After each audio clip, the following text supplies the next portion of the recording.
বাংলাদেশ সীমান্ত ইস্যুতে দেশের স্বরাষ্ট্রমন্ত্রীকে অশ্লীল এবং কুরুচিকর ভাষায় আক্রমণ করে ভিডিও পোস্ট। বিজিবির করা অভিযোগের ভিত্তিতে 12 ঘন্টার মধ্যে গ্রেফতার মহিলা কন্টেন্ট ক্রিয়েটর। পেছনে কোনো শক্তি রয়েছে, সামনে আসুক দাবি বিজেপি নেতৃত্বের। মালদার চাচল থানার মোবারকপুর এলাকার কন্টেন্ট ক্রিয়েটর মুসু ইয়াসমিন, তার বিরুদ্ধে অভিযোগ দেশের স্বরাষ্ট্রমন্ত্রীকে অশ্লীল ভাষায় আক্রমণ সহ দীর্ঘদিন ধরে জাতীয়তাবাদ বিরোধী, হিন্দুত্ব বিরোধী ভিডিও বানানোর। গতকাল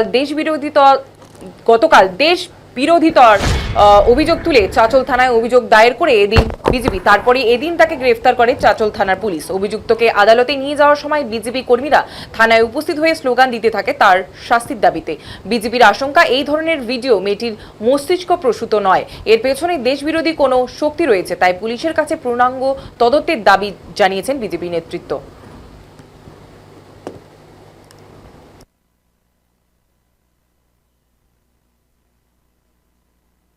আমরা আনন্দিত হয়েছি, কারণ যে এই রকম যারা ফেসবুকে স্বরাষ্ট্রমন্ত্রী, প্রধানমন্ত্রী, পুলিশ প্রশাসন প্রত্যেককে নিয়ে এই সব যে নোংরা ভিডিও করছে, এটা আমরা কিন্তু একদম চাই না।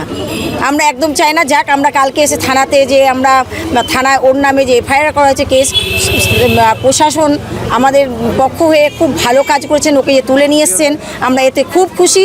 আমরা এখন চাই ও আইনের দিক দিয়ে যেন যেটা আমাদের ও শাস্তি পায়, যেন সঠিক শাস্তিটা হয়। ও কি নিজে একাই করেছে না কি মনে হচ্ছে?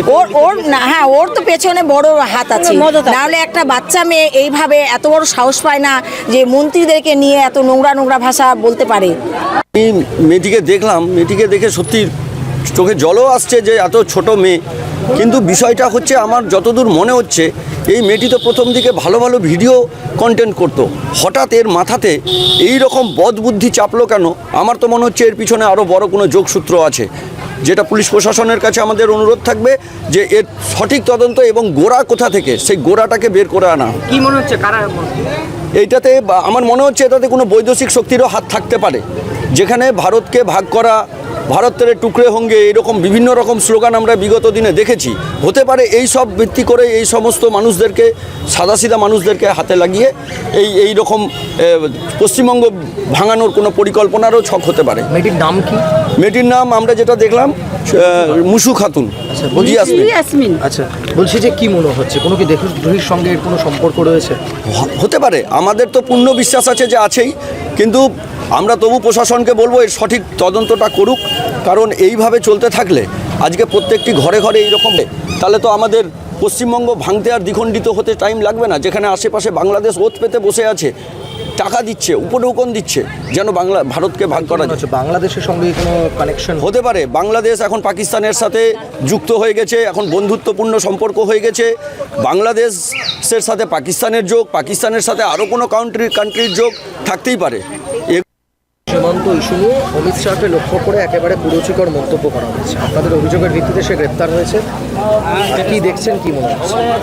আমাদের ভারতীয় জনতা পার্টি পুলিশ প্রশাসনের কাছে যে 48 ঘন্টা টাইম দিয়েছিল, পুলিশ প্রশাসন আমাদের পাশে ছিল, 48 ঘন্টার মধ্যে তাকে অ্যারেস্ট করেছে।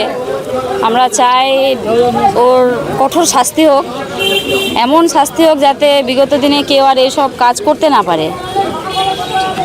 এই ধরনের যে ঘটনা ঘটলো, একজন স্বরাষ্ট্রমন্ত্রীকে যেভাবে অশালীন ভাষায় গালিগালাজ করা হলো, কি মনে হচ্ছে এ কি শুধু একা রয়েছে, না এর পিছনে আরো কোনো বড় মাথা থাকতে পারে? না, এ তো একা নেই, এটা আমাদের একদম কনফার্ম, এরা একা নেই, এর পিছনে আরো লোক আছে।